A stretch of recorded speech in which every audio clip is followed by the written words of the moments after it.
O Evangelho segundo Lucas. É um dos relatos mais antigos da vida de Jesus e, na verdade, é a primeira parte de um trabalho de 2 volumes, Lucas e Atos. Se você comparar as frases de abertura dos 2 livros, fica claro que vieram do mesmo autor. E há pistas internas no livro de Atos, além da tradição antiga, que identificam o autor como Lucas, que era um companheiro de viagem do apóstolo Paulo e que também era médico.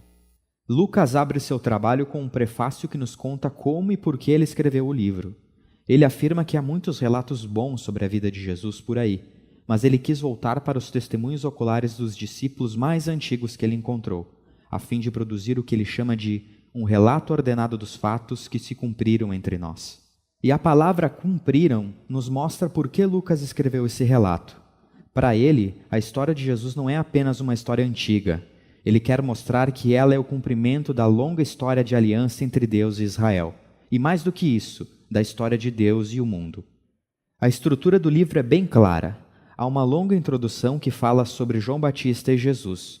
E nos capítulos 3 a 9, Lucas apresenta um retrato sólido de Cristo e sua missão na região da Galileia.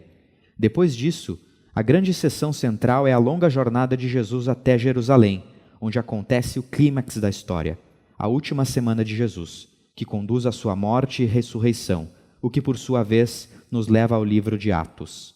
Nesse vídeo, vamos focar apenas na primeira metade do Evangelho de Lucas. A extensa introdução conta em paralelo as histórias dos nascimentos de João Batista e Jesus. Temos o casal sacerdotal idoso, Zacarias e Isabel, e os jovens solteiros Maria e José. E ambos os casais receberam uma improvável promessa divina de que teriam um filho. As 2 promessas foram cumpridas quando João e Jesus nascem, e os 2 casais cantam poemas de celebração. E essas canções poéticas estão cheias de ecos dos salmos e dos profetas do Antigo Testamento, mostrando como essas crianças iriam cumprir as promessas antigas de Deus. Mas esses poemas também indicam o papel que cada criança vai desempenhar na história a seguir. João é o mensageiro prometido no Pentateuco e nos profetas, que vai preparar Israel para encontrar o seu Deus. E Jesus é o rei messiânico prometido a Davi, que vai trazer o reino de Deus sobre Israel e a bênção de Deus às nações, assim como foi prometido a Abraão. Depois disso, Maria traz Jesus ao templo de Jerusalém para a sua apresentação. E 2 profetas idosos, Ana e Simeão, veem Jesus e reconhecem quem ele é.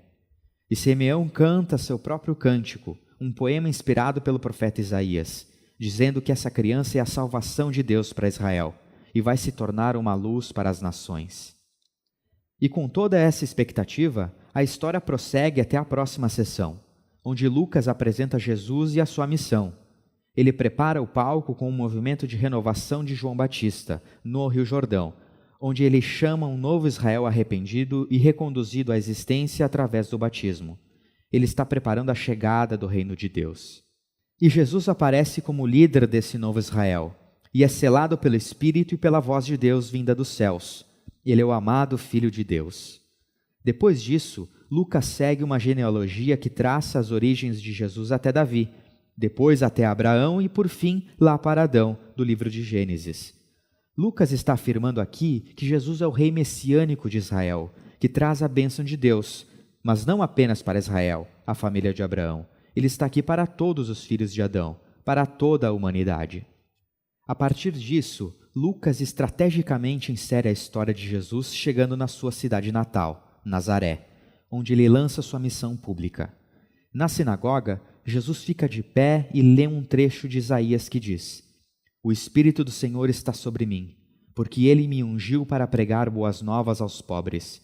Ele me enviou para proclamar a liberdade aos presos e recuperação da vista aos cegos, para libertar os oprimidos." Ao lado dos outros evangelhos, Jesus é apresentado aqui como o rei messiânico que traz as boas novas do reino de Deus. Mas o que apenas Lucas ressalta são implicações sociais dessa missão de Jesus. Ele traz liberdade. A palavra grega é áfisis, que significa literalmente libertação, e se refere à prática judaica antiga do ano de jubileu, descrita em Levítico 25. É quando todos os escravos israelitas são libertos, quando as dívidas das pessoas são canceladas, quando a terra vendida é devolvida à família original, É tudo uma encenação simbólica da justiça e misericórdia libertadora de Deus. E Jesus diz que essas boas novas de liberdade são específicas aos pobres. No Antigo Testamento, os pobres, ou em hebraico, ani, são uma categoria bem mais ampla do que apenas pessoas que não têm muito dinheiro. Se referem também a pessoas de baixo status social, como deficientes, mulheres, crianças ou idosos. E, inclusive, pode se referir a excluídos sociais, como pessoas de outro grupo étnico, ou pessoas cujas escolhas de vida os tenham deixado de fora dos círculos religiosos aceitáveis. E Jesus diz que o reino de Deus é uma boa nova especialmente para essas pessoas. Imediatamente, Lucas coloca diante de nós um bloco de histórias que retratam essas boas novas de Jesus aos pobres. Elas envolvem a cura de uma mulher que estava de cama, ou de um homem com doença de pele, ou de alguém que era paralítico. E também encontramos a história de Jesus recebendo na sua comunidade um cobrador de impostos, Levi, que não era financeiramente pobre, mas era um excluído social. Há uma história sobre Jesus perdoando uma prostituta, e Lucas nos mostra como o reino de Deus traz restauração e inversão para qualquer circunstância na vida dessas pessoas. Ele está expandindo o círculo de pessoas convidadas a descobrir o poder de cura do reino de Deus. E conforme a missão de Jesus vai atraindo seguidores, ele faz algo ainda mais provocativo. Ele transforma essas pessoas em um novo Israel, apontando como líderes 12 discípulos, que corresponde às 12 tribos de Israel. E Jesus ensina seu manifesto do reino invertido, ou como Lucas chama, o sermão da planície. Ele diz que o amor de Deus pelos pobres e excluídos resulta em um reino que inverte todo o novo sistema de valores. Ele está aqui para formar um novo povo de Deus que vai responder ao convite de Jesus através da prática de uma generosidade radical que serve aos pobres.